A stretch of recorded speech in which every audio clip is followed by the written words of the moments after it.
building Yuna's workstation for the first time, and today we'll be using the AMD 2700X as well as all these other parts, which I'll put the product descriptions below, as well as the link to the PCPartPicker.com for the details of all the products that I'm using today.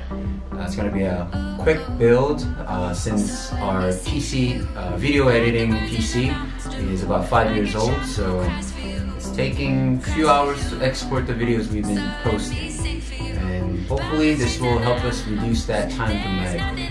So without further ado, here we go.